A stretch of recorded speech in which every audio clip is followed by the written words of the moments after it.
काशिफ अदीब जावेदानी। जी बिस्मिल्लाहिर्रहमानिर्रहीम।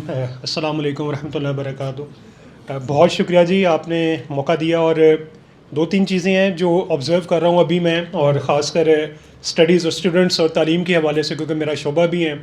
हमारे भाई अली रज़ा भाई भी बैठे हुए हैं यहाँ पे, उन्होंने भी थोड़ी इसके ऊपर बात की है। एक तो आज एक नोटिफिकेशन आया जुम्मे की छुट्टी का, कि अब जुम्मे की छुट्टी भी हुआ करेगी।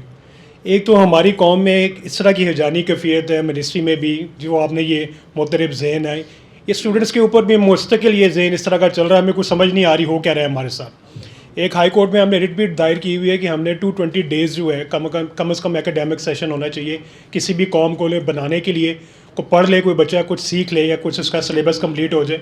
लेकिन इस मुल्क में अभी तक हम 120 110 दिन और कोरोना के दिनों में 80-90 दिन ये पढ़ाई करते थे सालाना, जो एक कैलेंडर था। तो बहरहाल ये एक तो हिजानी कैफियत स्टूडेंट्स में काम होनी चाहिए कि हमने पढ़ना क्या है। ईरान जिसकी अगर आप देखा जाए कि उसका जो लिटरेसी रेट है the highest, one of the highest in the खित्ते के रीज़न है। तमाम ही तकरीबन पढ़े लिखे हैं वहाँ पे। जिस दिन जंग भी हो रही थी उस वक्त भी बच्चियाँ वहाँ पे स्कूल में मौजूद थी जब बम वहाँ पे हुआ है, और शहीद हो गई हैं बच्चियाँ। हमारे यहाँ पे जंग भी नहीं थी, स्कूल बंद हो गए। पेट्रोल का सिलसिला है, पहले 15 पे सिलसिला होता था, अब 7 पे कर दिया, और अभी शनीद है कि 2-4 दिनों में मज़ीद कोई बहुत ज़्यादा प्राइसेस की बढ़ भी रही है। तो सुकून यहाँ पे भी नहीं है, एक समझ आवाम को नहीं आ रही क्या है। हुकूमत, ये वफाकी हुकूमत गिला शिकवा करती है कि जी हमने पेट्रोल महंगा कर दिया और वहाँ हमने पेट्रोल ज़्यादा ख़रीदना शुरू कर दिया और ज़्यादा इस्तेमाल कर। ये अखबारात में और ये मीडिया में चल रहा है कि ये शिकवा कर रही है वफाकी हुकूमत कि महंगा पेट्रोल किया है, छुट्टी भी दी है, लेकिन अवाम ज़्यादा खर्च करना शुरू होगी। अब ये इसको ये मौका मिल गया कि हम दोबारा पेट्रोल को बढ़ा दें, क्योंकि अवाम ज़्यादा खर्च कर रही है। इसका मतलब ये है कि हमारे पास पैसे बहुत ज़्यादा हैं अवाम के पास खर्च करने के लिए, फजूल खर्ची के लिए, और पेट्रोल में हम मज़ीद 100 रुपये अगर ये मज़ीद बढ़ा देते हैं तो हम खर्च कर सकते हैं। तो ज़हनी कैफियत जो अवाम की है वो ठीक नहीं है। हम टेंशन में हैं। जो पॉवर्टी लाइन से 50% जो लोग नीचे यहाँ पे पाकिस्तान में रह रहे हैं, उनका हिसाब किताब भी देखना है। गवर्नमेंट ने उनकी हिसाब से भी पॉलिसीज़ बनानी है।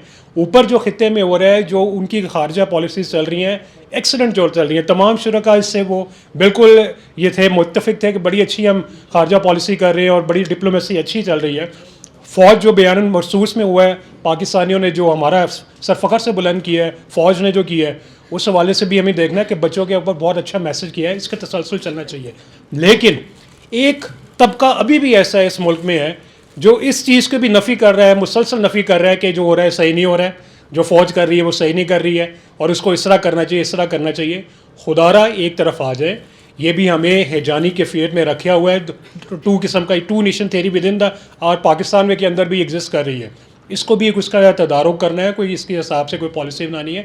गवर्नमेंट को भी ये देखना चाहिए कि जो इस तरह की फ़ेक न्यूज़ आ रही है या इस तरह की फ़ेक चीज़ें जो सोशल मीडिया पे की जा रही हैं, उसका भी हमने कोई जवाब मौसर देना है कि किस तरह देना है और किस तरीके से देना है, ताकि हमारी यूथ जो है, जो 65% है 18 से 30 के अंदर जो एग्जिस्ट कर रही है, उनको किस सिमत में लेके जाना है, उनको हमने डायरेक्शन क्या देनी है।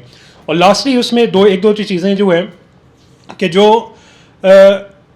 हमारी तालीम का जो है सिलसिला, हम अगर बच्चों को, हमारी जो यूथ है उनको एम्पावर करेंगे, ख़ासकर बच्चियों को एम्पावर करेंगे, तो आगे जो हमने जो पॉलिसीज़ बनानी है या जो हमने मुल्क के लिए कुछ करना है, तालीम होगी तो हम कुछ कर पाएंगे, कोई पॉलिसीज़ बना पाएंगे, कोई हम सोच पाएंगे, कोई नए मिसाइल्स बना पाएंगे, कोई और न्यूक्लियर को मज़ीद अच्छा कर सकेंगे।